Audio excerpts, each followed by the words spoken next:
Okay, चलिए शुरू करें।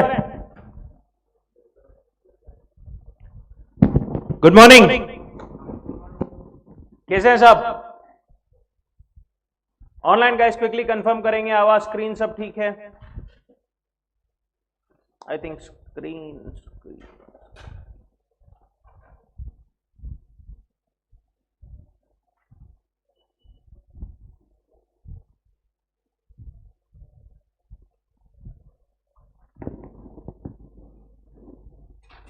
ओके, चलिए we were on to unit number 1 of our Indian Contract Act। कल जो है अपन ने ऑफर इसको पूरा कंप्लीट किया था। How is it differentiated from invitation to offer, plus कुछ जो हमारे कॉन्ट्रैक्ट के टाइप्स बचे हुए थे वो भी अपन ने कल कंप्लीट किए थे। Now on to the next important aspect or next important element, acceptance। Offer plus acceptance मिलकर के क्या बनता है? प्रॉमिस। प्रॉमिस प्लस क्या मिलकर के एग्रीमेंट बनता है? Consideration. Promise plus consideration is agreement, and agreement plus enforceability मिलकर के बनता है कॉन्ट्रैक्ट। अपन ने बेस एलिमेंट्स में एक ऑफर देखा, अभी जो है अपन एक्सेप्टेंस देखते हैं।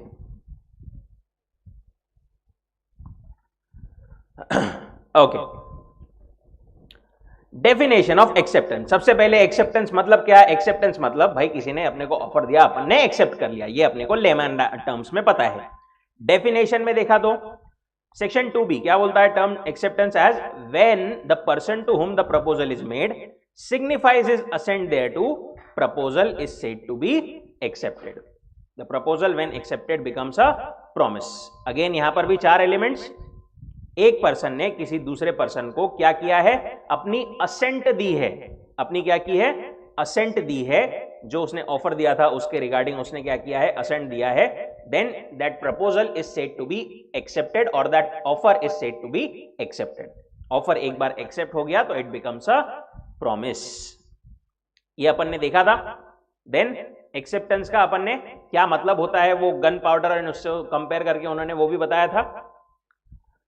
And now on to legal rules regarding valid acceptance. एक एक्सेप्टेंस को वैलिड होने के लिए क्या क्या चीजें जरूरी है? जैसे कि अपन ने इंपॉर्टेंट एलिमेंट्स ऑफ ऑफर देखे थे या प्रपोजल देखे थे, वैसे ही इंपॉर्टेंट और legal rules for valid acceptance.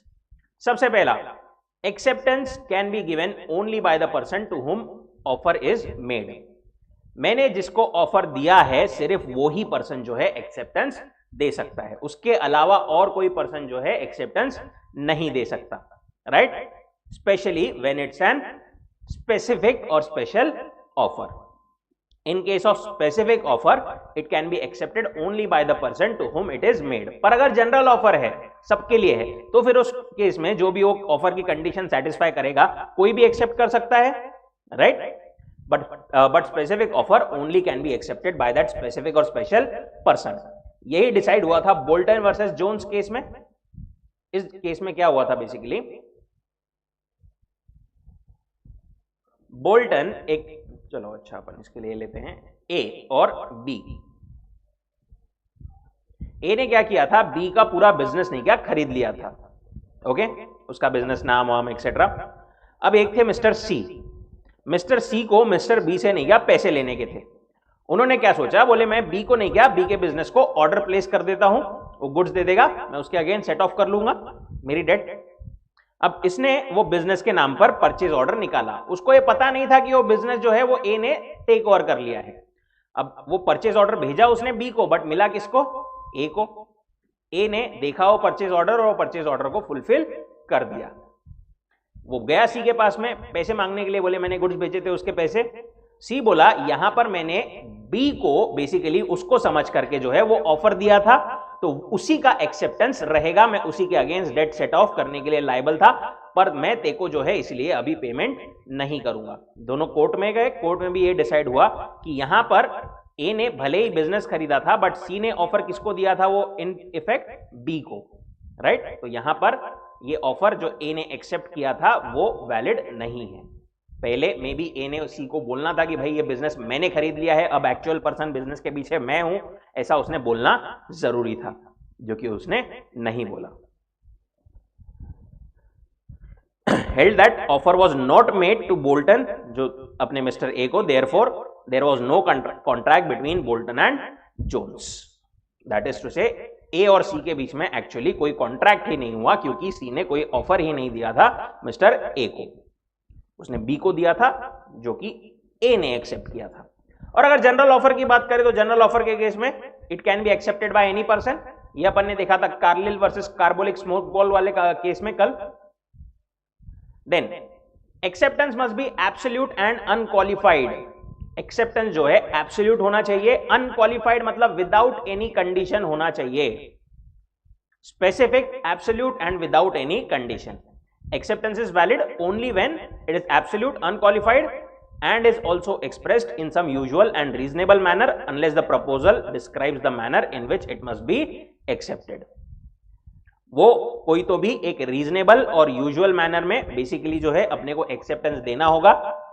अगर कोई स्पेशल मतलब इस वे से देना है ऐसा बोला है तो फिर उस वे से देना पड़ेगा, वो अपने को पॉइंट आएगा आगे। बट बेसिक पॉइंट इज वो एब्सोल्यूट चाहिए, क्लियर चाहिए, स्पेसिफिक चाहिए और अनक्वालिफाइड चाहिए। ओके, कोई भी कंडीशन बेसिकली नहीं लगाई जा सकती। पर यहां पर एक छोटी सी बात यह है कि कभी कभी नहीं, क्या बहुत बेसिक या रीजनेबल कंडीशन होती है जो कि लगाई जा सकती है। फॉर एग्जांपल, मैंने बोला मिस्टर ए को कि आप मेरे को अपनी कार बेचोगे क्या? उसने बोला हाँ, मतलब उसने मेरे को बोला, पहले ऑफर दिया कि आप मेरी कार खरीदोगे क्या? मैंने बोला हाँ मैं खरीदूंगा, मैं एक्सेप्टेंस देता हूं, सब्जेक्ट टू कि आपके पास में उसके वैलिड रजिस्ट्रेशन के डॉक्यूमेंट्स रहे, उसके वैलिड आरसी वगैरह रहना चाहिए। ये तो मेरा नॉर्मल रीजनेबल कंडीशन है, इतना तो मैं ऑब्वियसली चीज खरीदूंगा तो देखूंगा कि वैलिड डॉक्यूमेंट्स है या नहीं, बरोबर। वो केस में this is not called unqualified, मतलब इसको अपन सॉरी क्वालिफाइड नहीं बोल सकते यहां पर इसको, this is still would be unqualified. ये नॉर्मल बरोबर एक्सेप्टेंस रहेगा।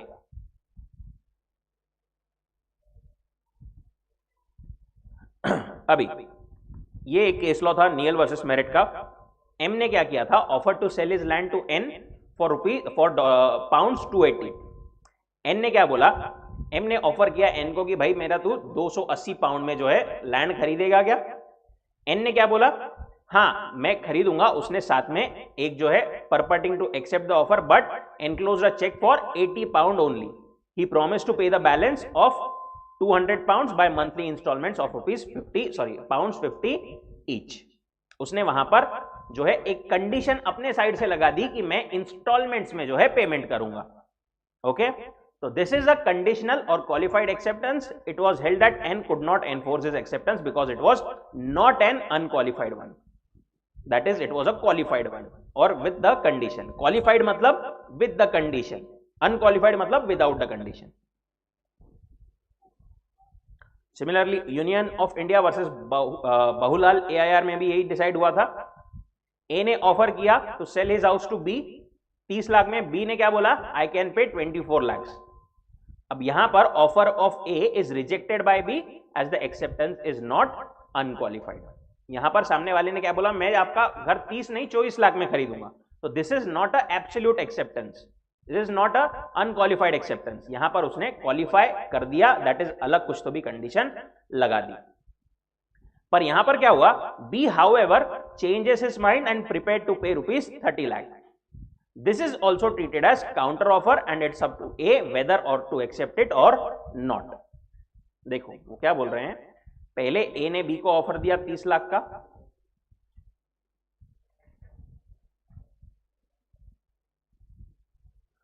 अभी B ने क्या बोला, मैं 24 लाख दूंगा। ओके, अब यहां पर ये वाला जो ऑफर था पहले A to B, क्या ये अभी भी रहेगा? नहीं, क्यों? क्योंकि ये रिजेक्ट हो गया है काइंड ऑफ काउंटर ऑफर से। बी ने काउंटर ऑफर दिया तो वो ए का ऑफर जो बी को दिया था ए ने, वो ऑलरेडी रिजेक्ट हो गया है। अभी यहां पर बी ने सोचा वापस से कि भाई मैं एक काम करता, 30 लाख अच्छी प्राइस थी, उसने एक और वापस दे दिया, अरे अरे मैं 30 लाख में वापस खरीदने को तैयार हूं। यहां पर लॉ बोलता है इसने 30 लाख दिया, ये भी एक और क्या है, काउंटर ऑफर ही है।